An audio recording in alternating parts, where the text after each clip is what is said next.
Hi everybody, it's Az here from HeelvsBabyface. Now, as we all should know by now, in the next World of Warcraft expansion, Legion artifact weapons are going to play a very important role indeed. Once you get them at the very start of the X-Pack, they will literally be the only weapon you use throughout the course of it.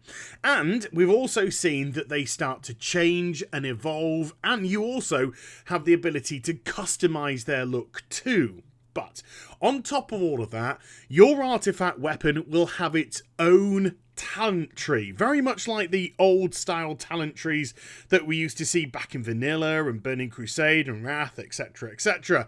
And when you progress through them, you'll be able to apply points and get yourself some new traits and new abilities as well as passives to use for your character. Today I'm going to be looking at the Scepter of Sargeras, which is the Destruction Warlock specs artifact weapon, and see what traits and abilities are on offer here.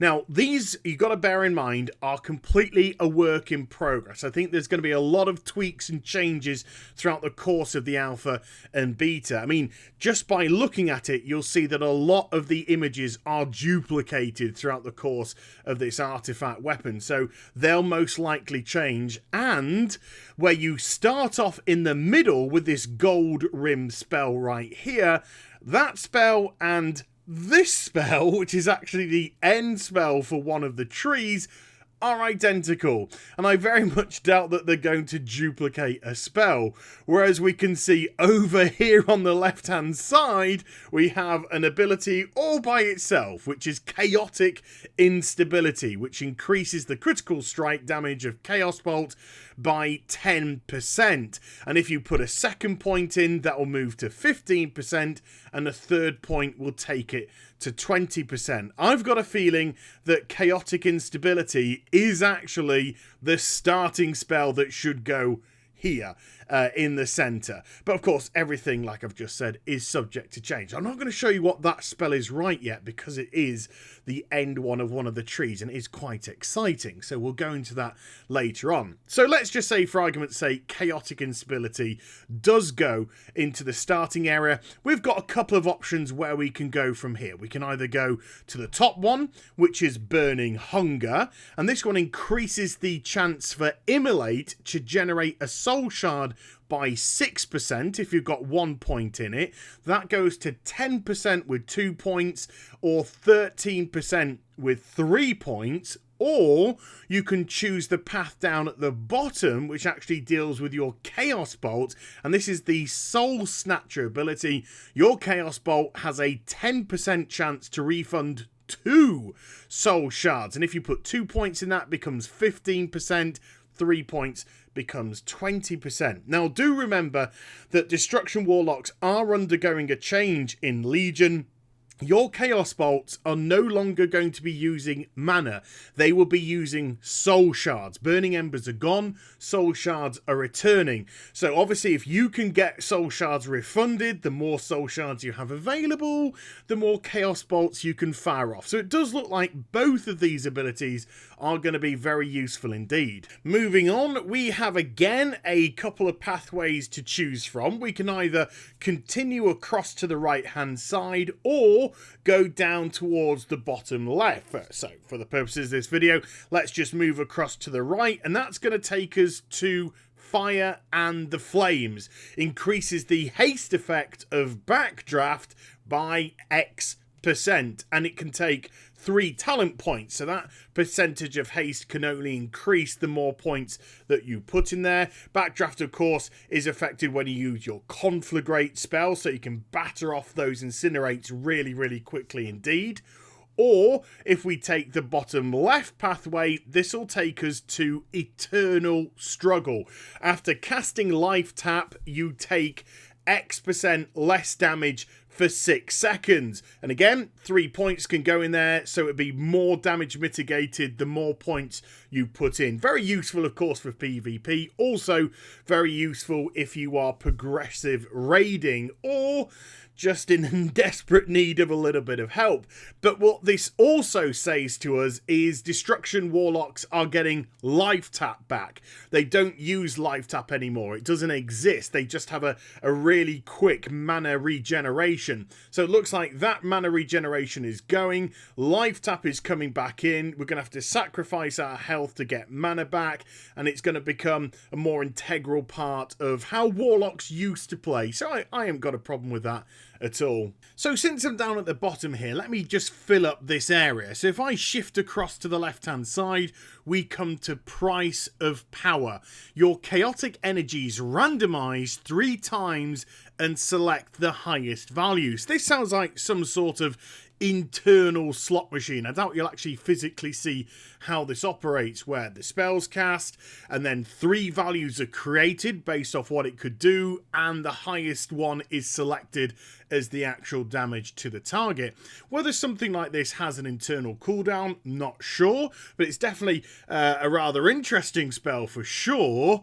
From there, we can actually complete this tree. If we go down to the bottom, and this is Regard of the Segurai. Your spells have a 20% chance to trigger Doomfire. Now, from what I can gather, Doomfire is going to be a fire-based dot. So it's going to do X amount of damage over X amount of time. And because it's a 20% trigger off any of your spells, that's literally, you cast 5 spells, Doomfire is going to proc. And we've got what? Incinerate, Immolate, Conflagrate, Chaos Bolt, Rain of Fire, Life Tap. I think we've got Fell Meteor coming into the equation. Even Demonic Circles, Demonic Gateways, they all count towards any spell. They are all spells. So even with an opening, for example, where you'll put your Immolate on, then you'll use 2 Conflagrates, you'll fire off your 6 Incinerates, and then a couple of Chaos Bolts go flying out.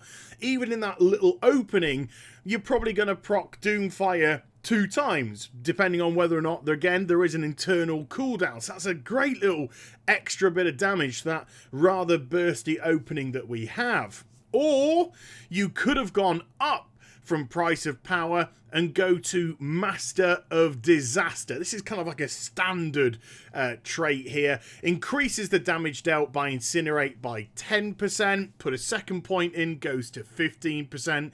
Put a third point in, goes to 20%. Now, we've already gone down the right-hand side pathway, which would have taken us to Burning Hunger. So our only option here is just to go straight up. And this will take us to Residual Flames. Increases the periodic damage of Immolate by 20% with 1 point, 30% with 2 points, or 40% with 3 points. So again, very much like Master of Disaster, this is a kind of like classic talent, which is just a steady old DPS increase the more points that you plow in. From there, we just have to go across the top to Devourer of Life. Increases the damage and healing by Drain Life by 30%. 2 points takes it to 40%, 3 points to 50%. Now, this talent I find very interesting indeed, because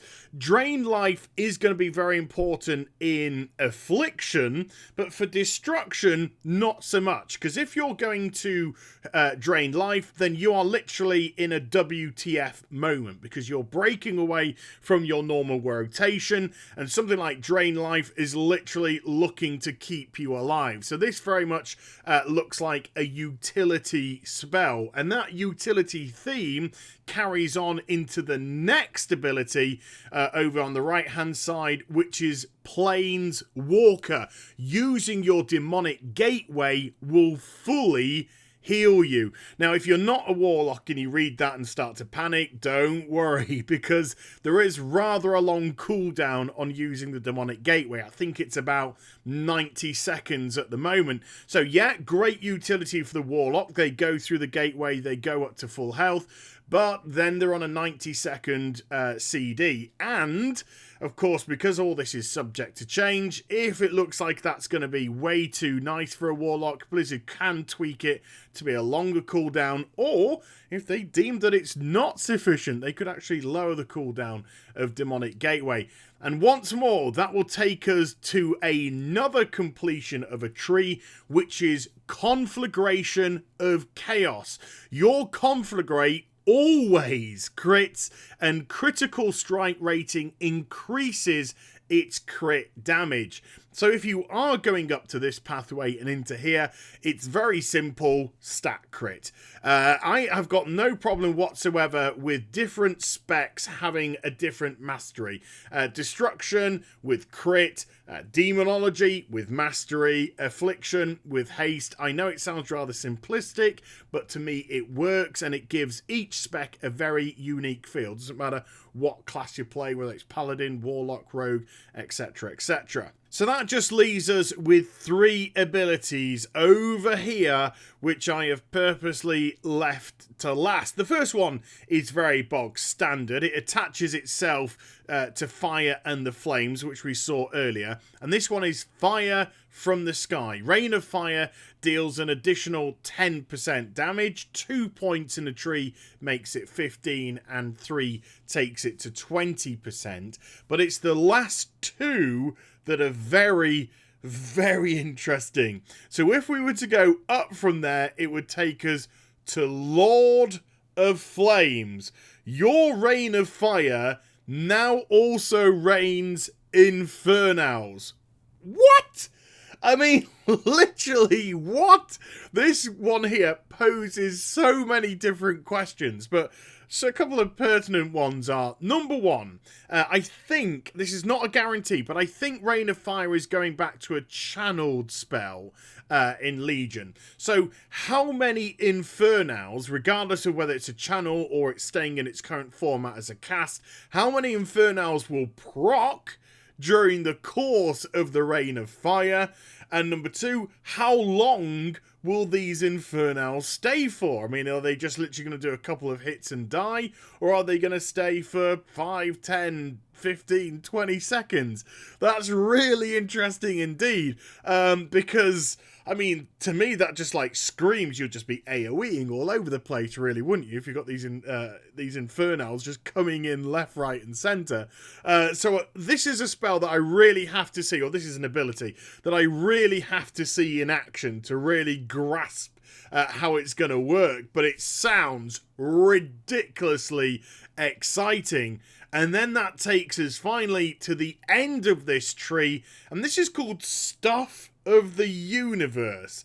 I think that name will probably get a bit of a tweak, but listen to this. Your spells can punch holes in the walls of time and space, opening beneficial portals.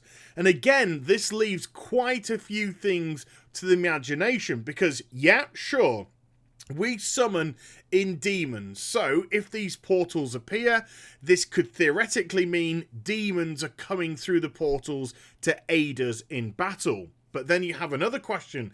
If that is the case, what are the demons going to be? Is it just going to be a bog standard imp, or is it going to be a randomized demon that could actually come out and help? And then you have to also look at it from another angle. You know, portals, they kind of work defensively as well as offensively when it comes to a Warlock, because we have things like Demonic Circle. We have things like Demonic Gateway. They are portal-based spells and abilities too. So are these holes and portals going to allow us to travel through them to other locations? So again, it's something that you really have to see in action to grasp how it's going to fully operate. But again, sounds ridiculously exciting. And then that only leaves 2 little things at the top here. You notice there's a couple of holes. One on the left is a green one. This is where a Fel relic